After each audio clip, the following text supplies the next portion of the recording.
नमस्कार। Hindi dictation YouTube channel पर आप सभी का स्वागत है। जनसत्ता समाचार पत्र से संपादकीय डिक्टेशन लिखेंगे 5 सेकंड्स में। रेडी हो जाइए।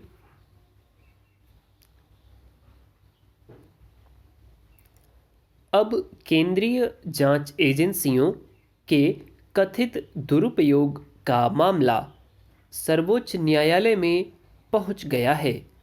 14 विपक्षी दलों ने मिलकर इससे संबंधित याचिका दायर की है।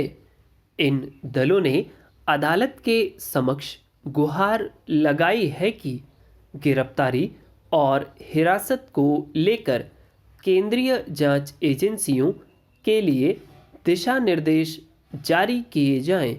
हालांकि इसके पहले भी इसे लेकर कुछ व्यक्तिगत याचिकाएं दायर की गई थीं, जिन पर सर्वोच्च न्यायालय ने कोई दिशा निर्देश देने के बजाय केवल टिप्पणी करके टाल दिया था। अब 14 विपक्षी दल इसे लेकर एकजुट हुए हैं, तो सर्वोच्च न्यायालय ने उनकी याचिका स्वीकार कर ली है।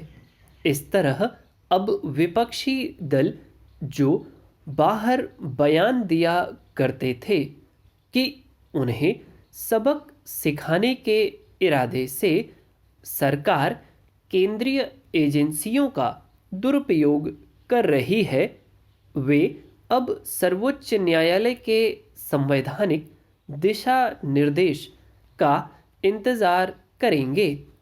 इस बात से इनकार नहीं किया जा सकता कि पिछले कुछ सालों में भ्रष्टाचार पर नकेल कसने के मकसद से जांच एजेंसियां काफ़ी सक्रिय नज़र आने लगी हैं।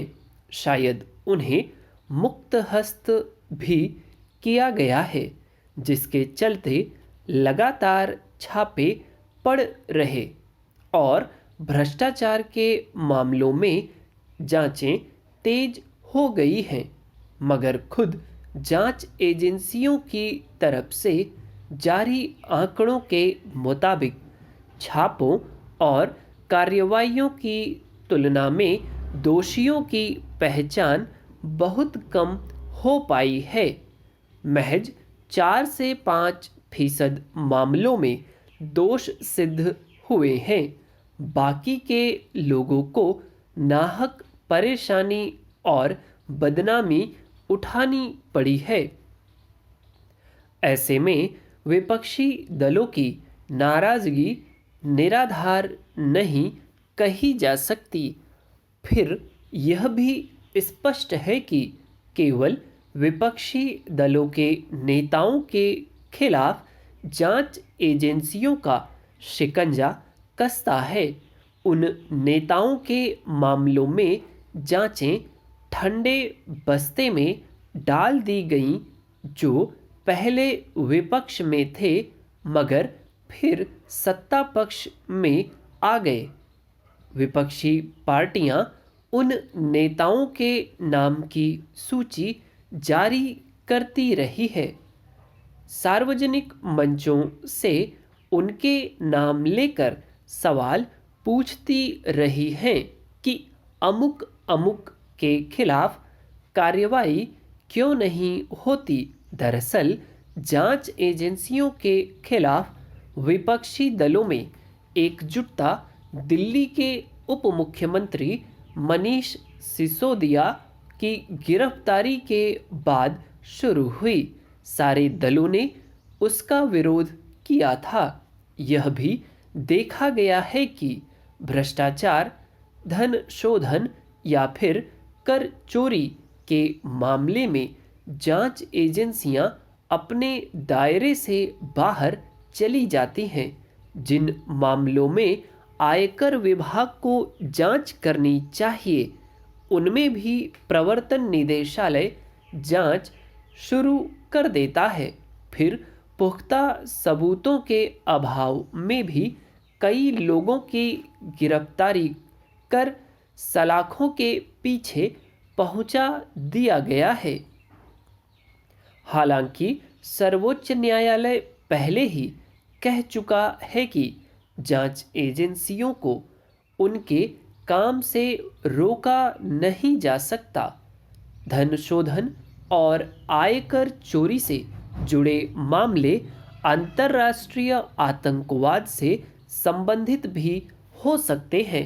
फिर उन्हें जांच से रोककर एक तरह से भ्रष्टाचार के मामलों को बढ़ावा देना होगा, मगर ताज़ा याचिका विशेष रूप से जांच एजेंसियों के कामकाज के तरीके को लेकर दायर की गई है, जिसमें वे मनमानी ढंग से गिरफ्तारियां करती, हिरासत में लेती और फिर लोगों को नाहक प्रताड़ित करती हैं।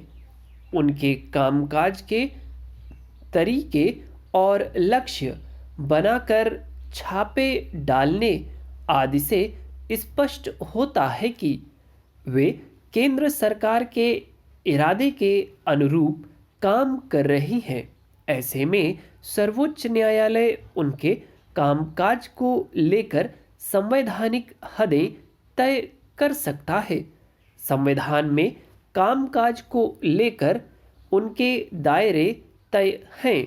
सर्वोच्च न्यायालय उनके मद्देनज़र उन्हें निर्देश दे सकता है, इसलिए स्वाभाविक ही उसके रुख पर सबकी नज़र है।